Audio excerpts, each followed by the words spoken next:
60% of the total food grain production comes from the irrigated area, which is 40% of the net zone area. Management of water supplies for irrigation in command areas requires information on the total demand and its distribution. The multi-temporal satellite data forms the basis for the performance evaluation in terms of cropping systems, cropping intensity, and water use efficiency from the head end to the tail end of the command area. Towards these 14 irrigated commands in 5 states, Andhra Pradesh, Assam, Maharashtra, Rajasthan, and West Bengal, covering a total culturable command area of 3.3 million hectares, have been studied and their performance evaluation carried out. More extension of this activity is in progress in the context of something 60 and odd command systems in the country. An important issue of concern about which I mentioned earlier relates to the restoration of the land capability and capacity in order to control soil degradation and improve agricultural productivity. A World Bank funded UP Sodic land reclamation project was undertaken, and Sodic lands were mapped using high resolution satellite cameras. The reclamation measures were adopted based on the intensity of infestation in terms of sodicity. Wastelands, both culturable and non-culturable, has been mapped for the entire country and estimated to be of the order of 55 million hectares, representing 17% of the country's geographical area. The information is utilized in planning, reclamation, and conservation measures.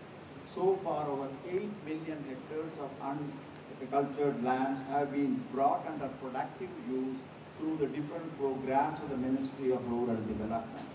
Let us at this juncture examine another important dimension to the agricultural activity, and that relates to India's food processing industry. The Indian food processing industry is witnessing a growth of 12 to 13% and is turning out to be a major driver of economic growth. Growing economy, surplus food, and a shift in the consumption pattern from cereals to more varied and nutritious diet of fruits and vegetables, milk, fish, meat, and poultry products have been the key factors behind the growth of the sector. Interestingly, while the country's GDP growth rate has increased from 3.5% in 2002-2003 to 9% by 2006-2007, the food processing sector has grown from 7% to 13% during the same period. However, market experts are of the opinion that in the future, the food products are going to contribute in a major way towards India's GDP growth. India presently accounts for less than 1.5% of the international food trade, which indicates that both investors and exporters are yet to gain from the Indian food processing industry. The industry requires about 30,000 crores of investment in the next few years to create the necessary infrastructure, state-of-the-art technology, and expand production facilities to match the international quality and standards. One of the key aspects of this endeavor is development and adaptation of modern food processing technologies. Every year, 16 million tons of food grains and 40 million tons of fruit and vegetables rot simply because no proper infrastructure to store, process, and market the produce. My dear friends, this area offers very exciting possibilities in applying the knowledge you have gained in this university and leading to a very lucrative profession.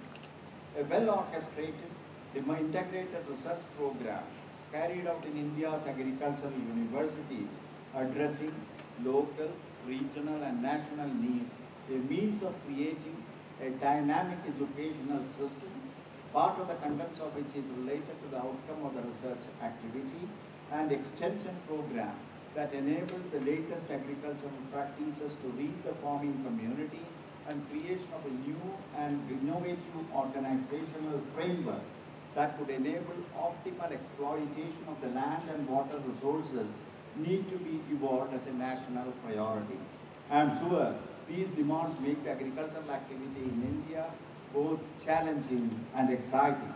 The interdisciplinary character of the agricultural sector calls for bringing in synergy between several themes of science, technology, and socio-economic sectors. Dear students, at this point, I would like to take a couple of lines from the President Casper's convocation address at Stanford in 1998, and I quote, I implore all of you to be brave and rigorous in your pursuit of knowledge. Your own future contributions to society depend on how well you are prepared. The university's seriousness of purpose must also be yours. The university's commitment to intellectual values must also be yours, unquote. And this is very much applicable to all of you in the present context. As an end note, I would like to offer a paraphrase of a famous Sanskrit word. The gift of food is good, but the gift of education is better. For while the gift of food provides momentary satisfaction, education provides eternal, everlasting satisfaction. Yours is an institution which deals with food as well as source of survival and sustenance, and also provides education about food which confers the benefit of eternity. So your institution is doubly blessed. May the fruits of your labor accrue to one and all.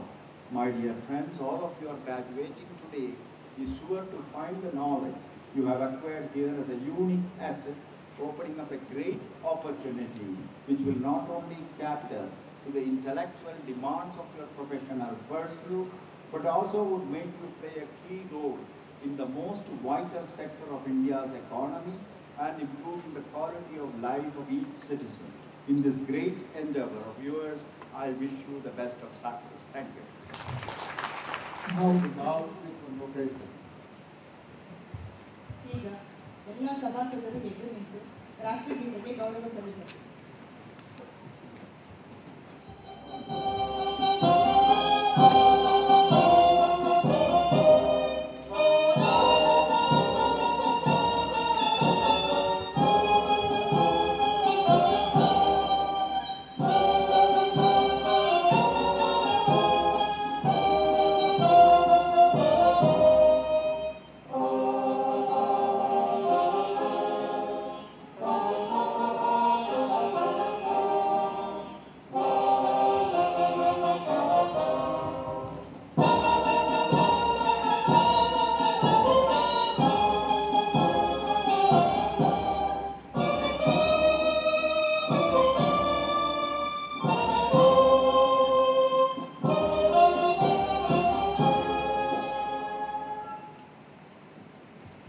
ಈಗ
ಘಟಿಕೋತ್ಸವದ ನಂತರ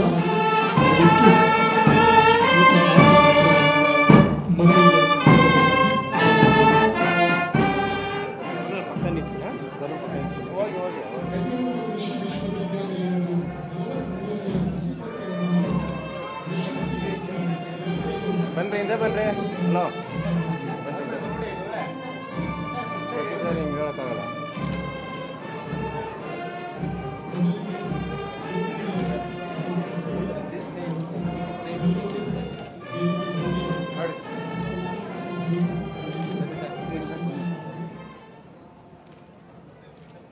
ಸಾಕು.